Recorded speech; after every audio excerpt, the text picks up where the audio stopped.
Welcome! Today we're going to work on the use of our hands and reins to affect our horse in various ways. And there's many different ways we can use our hands, so we'll get into that as we move forward.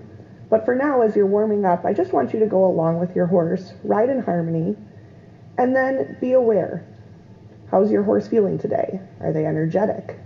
Are they carrying their head really high? Are they carrying their head low? Are they feeling pretty pokey? What do their ears tell you? Are they flicking back and forth towards you?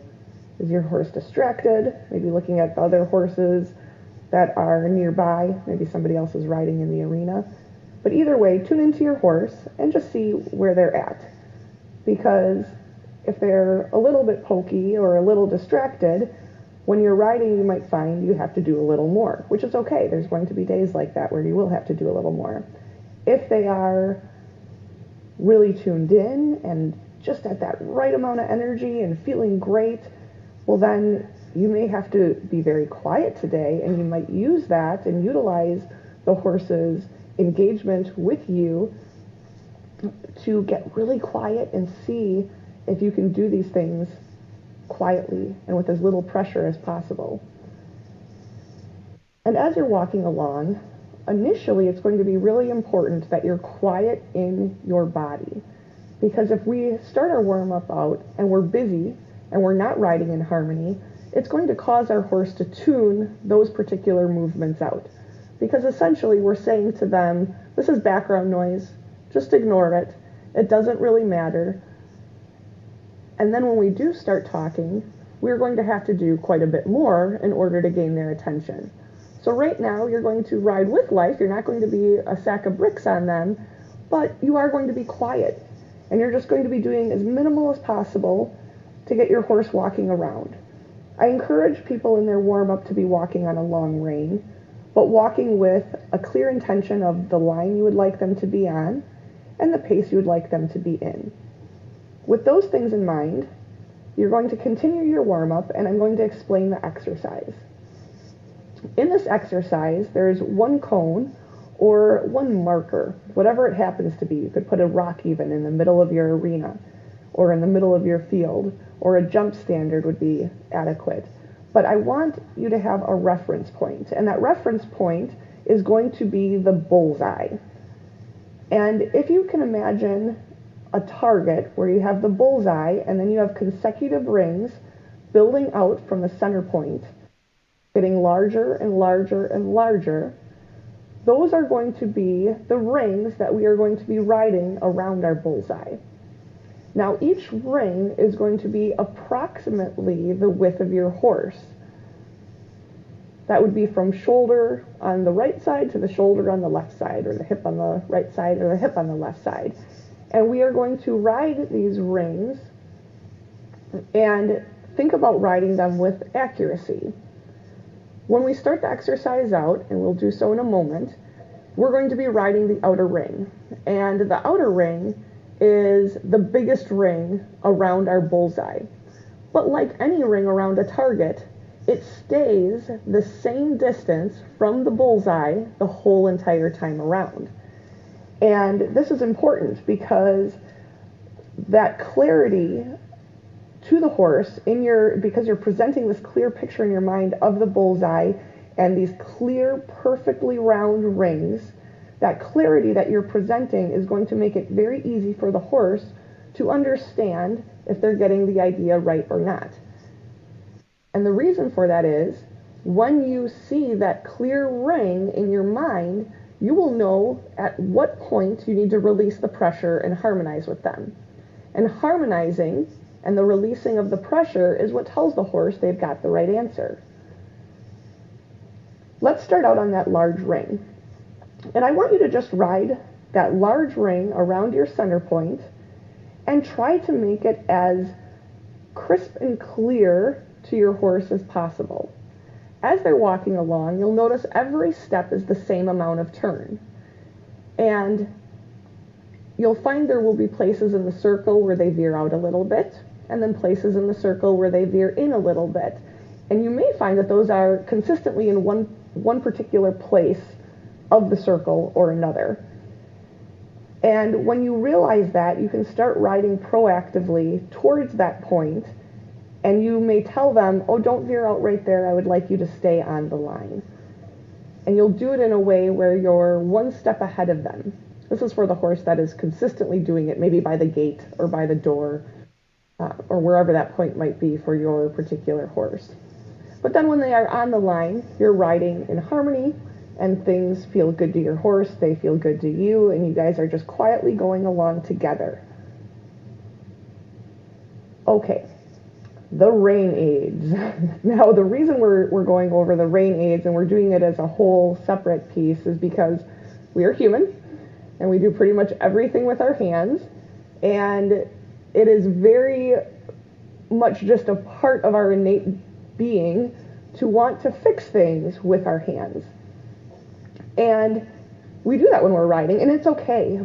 It's okay to use your hands to help steer and guide your horse. Sometimes we think, oh man, we shouldn't have to even use our hands. It should only be the body. But what we want is tools. And the more tools we have, the better we're able to communicate our thoughts and ideas. Because when we use one description or one set of tools to help our horse one day, it might not be the tools or the description that they need the next day. So the more tools we have, the better. Now, what I want you to do before I get too far in is feel free to change directions. Feel free to go from one ring to the next. You're going to be playing around with these concepts as we move forward. And it is up to you, wherever your horse is at, you can make adjustments as necessary. And then the other piece is, if you feel like they're doing really well and they're doing a really nice job, go for a little walk around the arena. Take a break. I don't want you to have to be drilling this exercise, and I don't want your horse to start getting bored.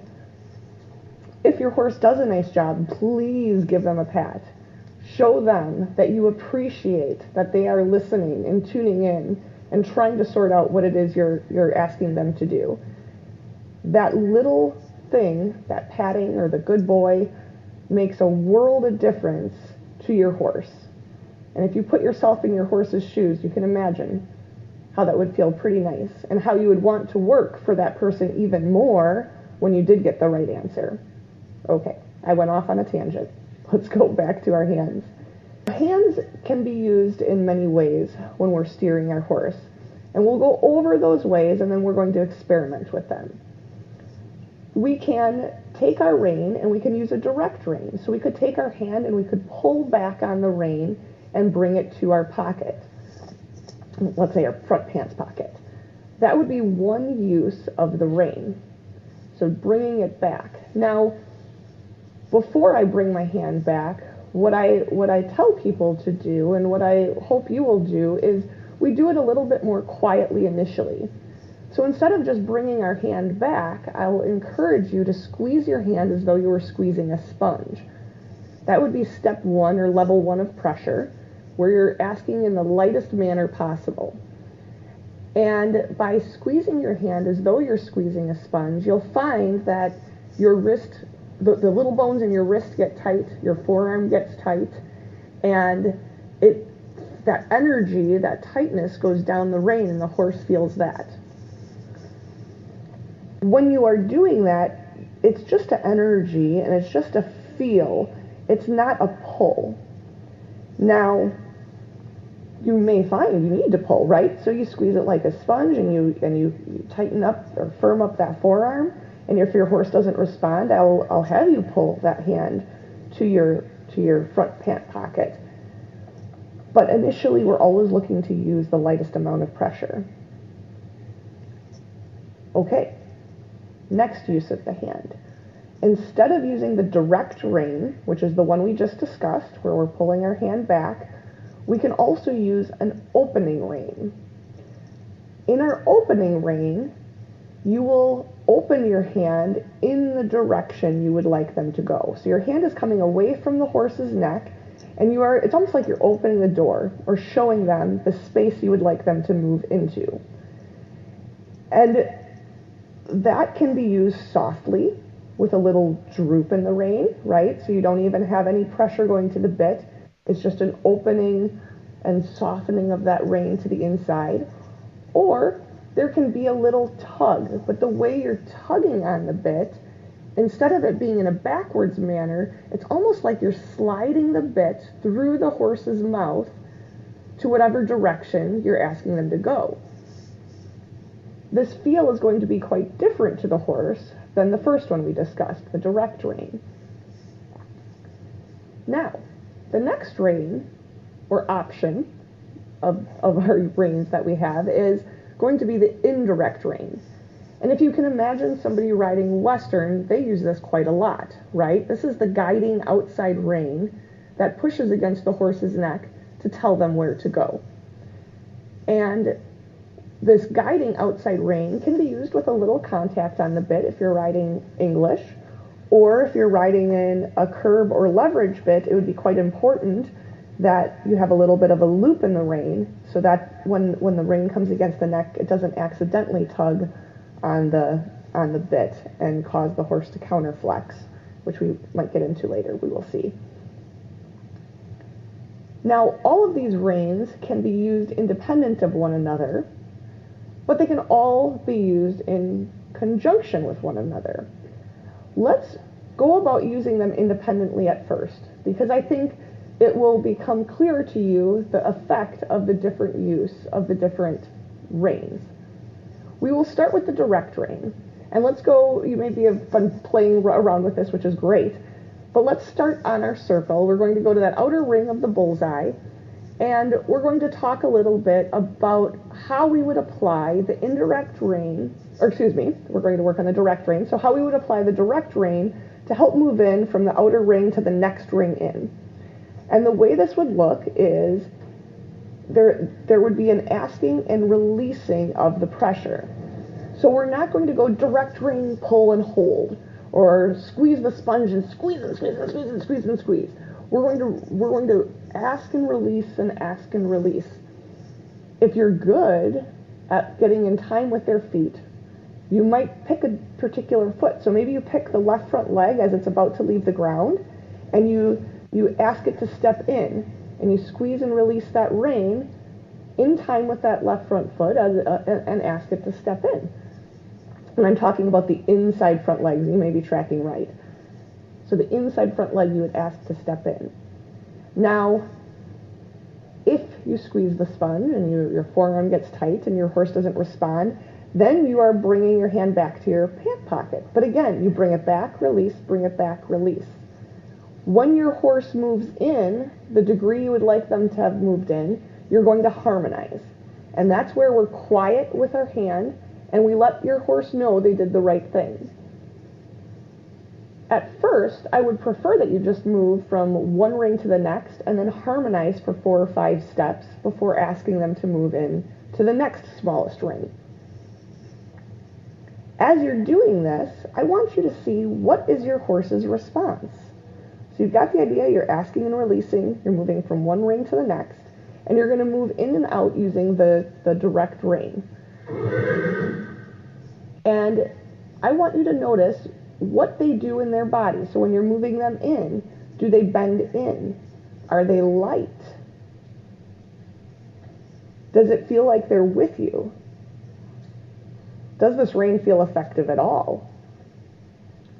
What are the sorts of things you're noticing with your horse's mouth? Are they getting tight in their jaw? Are they softening through the jaw and licking and chewing? This is all feedback that tells you how this particular style of rein works for you and your horse, and it might work a little differently on a different day. And then you're going to spiral out on the circle using the direct rein. And you're going to just take notice. Are they bending differently? How does it feel? Does it seem like they're paying attention? Does it seem like they're a little stiffer on one rein than the other? And as we're doing all of these exercises, we're going to change directions and we're going to experiment in the other direction as well. And you may end up listening to the audio a couple times as you play around in the different directions. And your job is to notice and make comparisons.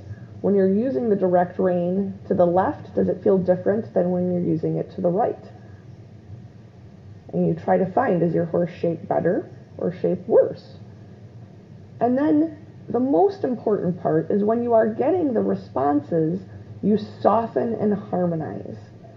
Because if you're not softening and harmonizing, there's no indication to the horse that they got the right answer.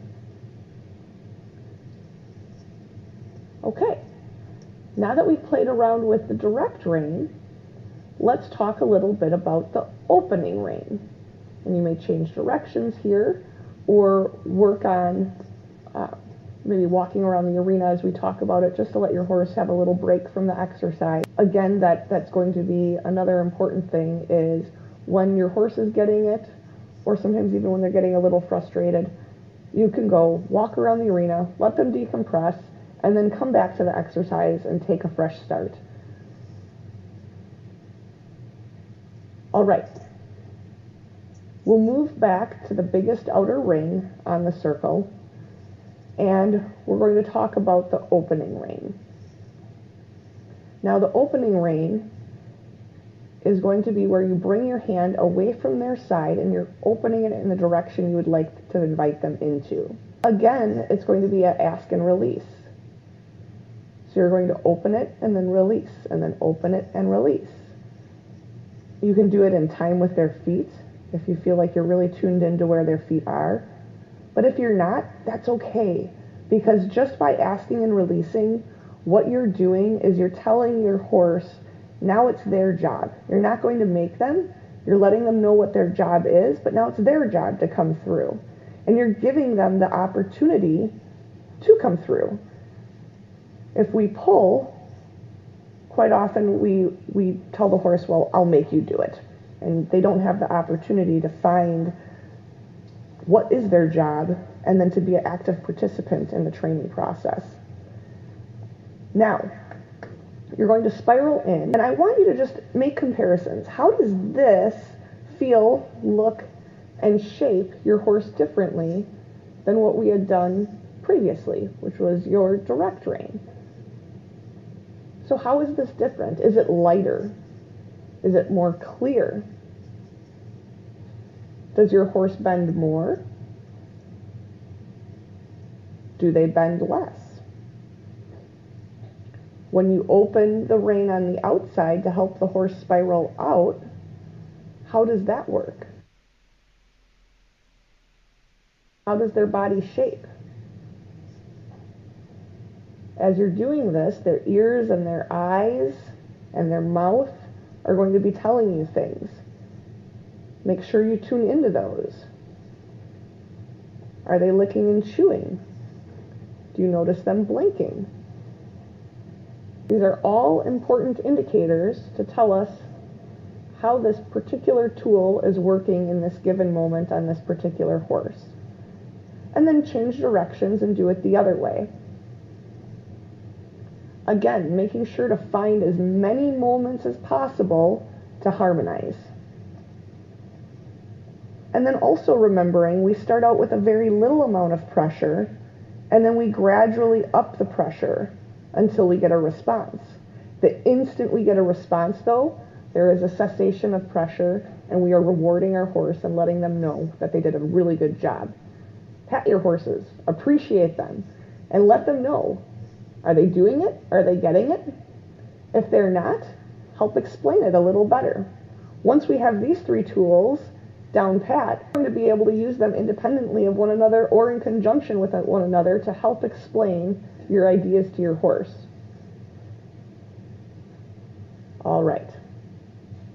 Now, for those of you that are feeling really good about this, you might not move on to the indirect rein because it might be too confusing for your horse, and you might end up having them counter-flexing or counter-bending and feeling like they don't quite understand.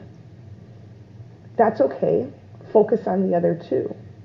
For those of you that are feeling like, boy, you've got this and we can move on to the indirect rein, but it's kind of the start of the indirect rein, what I would like you to do is I would like you to use the indirect rein and then follow it up when your horse does not understand. So if they don't move off of the indirect rein, follow it up with a direct rein or an opening rein to help clarify the idea to your horse. We only use the opening rein or the direct rein to clarify if they did not respond to the indirect rein. We are always offering the indirect rein before clarifying. So that's our lightest amount of pressure. Now again, the indirect rein is the one that comes against the neck. By using it in the asking and releasing manner, you're going to find it's going to help your horse a great deal, and you will find they are so much lighter than if you hold with a steady pressure. And you're going to, again, make some comparisons. How does this feel? How do they respond differently? Are they a little lighter? Are they a little heavier? What does this do to their bend? If your horse is feeling like they really don't get it, you might work on the first two of the exercise. And then you'll come back to the indirect rein another time. And as you're going in and out and asking and releasing, you're just keeping in mind that you can explain these things better by using these aids in combination with one another, or these different tools in combination with one another, to get different results. And feeling, if one is feeling hard or difficult, maybe try to go around it and use the other ones at first, and then come back to it and see if you can help your horse understand. To finish up the exercise, what I'd like you to do is see if you can ride the perfect bullseye. So this is your challenge. You're going to go from the outer ring to the inner ring, and you're going to ride each one time. And some of you might have the ability to do a really large circle, so maybe you've got 10 rings, others may only have 5 rings. But what I would like you to do is I'd like you to ride that ring, harmonize with it, use these different aids in conjunction with one another to create the perfect amount of bend in your horse, so that when we view you from the top with our drone, we see that your horse's spine is matched up to the line of travel. Their nose is a little bit to the inside of the circle. Their hips are a little to the inside of the circle. And they're traveling within that ring perfectly. And then you're going to move to the next ring. And the whole while, you are thinking about orchestrating the use of your hands in a way to shape your horse so that they are matching that ring. And today we're just focusing on the hands. Obviously our seats and leg have something to do with the shaping. But I want you to just think about the reins and maybe opening, or maybe the indirect or the direct rein, to get them to go from one circle to the next. And then having that circle be perfect and riding it in complete harmony before you move to the next circle. And then riding your next circle in perfection. And then switch and go the other way. And then just make comparisons. Maybe this direction you have to use a little more of one ingredient. Maybe you need a little more inside rein. Or maybe you need a little more opening rein to help your horse shape this way. Riding from the outer ring to the inner ring, harmonizing as often as you can, and shaping your horse with these 3 uses of your rein. All right. I hope you had fun. I hope you learned some interesting things with your horse, and happy riding.